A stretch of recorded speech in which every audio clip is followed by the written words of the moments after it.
For most of human history, money was simple and physical. Gold, silver, coins you could touch and carry. If a society wanted more money, it had to mine more metal. That made growth slow and limited.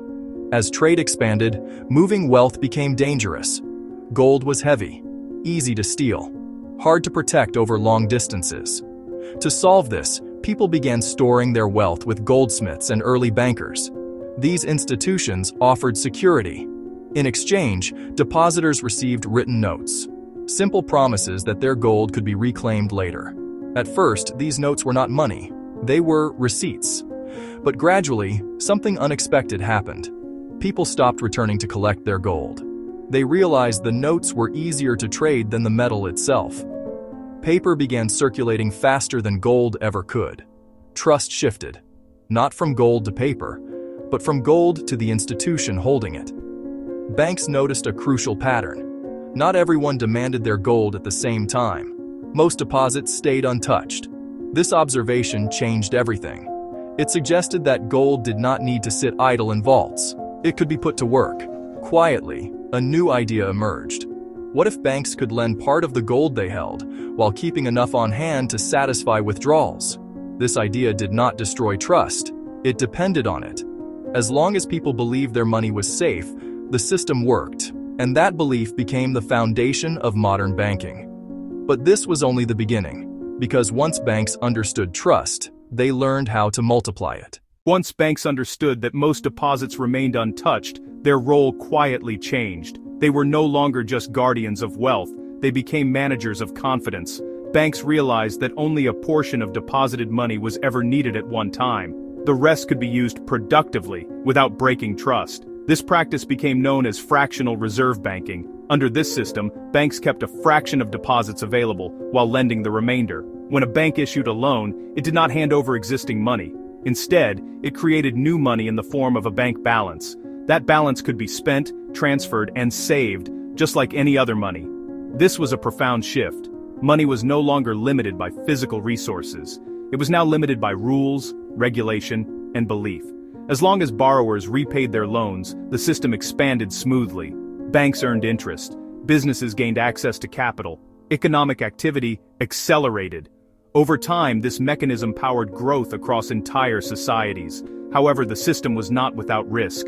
If too many people demanded their deposits at the same time, banks could face shortages. Confidence became essential. Without trust, the system could not function. This vulnerability led governments to intervene. Regulatory frameworks were introduced. Central banks were established to oversee stability. Their role was not to prevent money creation but to manage its pace and risk. They provided liquidity during periods of stress. They guided interest rates. They became the foundation beneath the banking system. Gradually, money moved further away from its physical origins. Gold became symbolic rather than functional. Paper became standardized. Accounting replaced metal. What began as a practical solution to storage evolved into a system of expansion. Banks were no longer passive intermediaries. They became active creators of economic momentum, and with each step forward, money became easier to create and harder to fully understand. This transformation set the stage for the modern financial system, one where money exists less as an object and more as an agreement. Today, money no longer depends on gold or any physical resource. It exists primarily as entries in digital systems. Numbers recorded on screens represent value, purchasing power, and obligation. When modern banks issue loans, they do not transfer existing money from one account to another. They create new money. This money enters circulation the moment a loan is approved. Almost every unit of currency today begins its life as debt. Central banks sit at the center of this system. They do not create most money directly. Instead, they influence how much money private banks are allowed to create. They adjust interest rates. They manage liquidity. They act as lenders of last resort when confidence is threatened. Governments support this structure through laws, regulation, and taxation.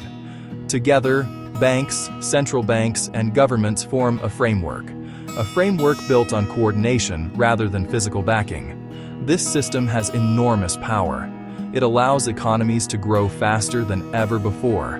It supports innovation, investment, and global trade on a massive scale. But it also rewards those who understand how it works. For most people, money appears as income, something earned through labor.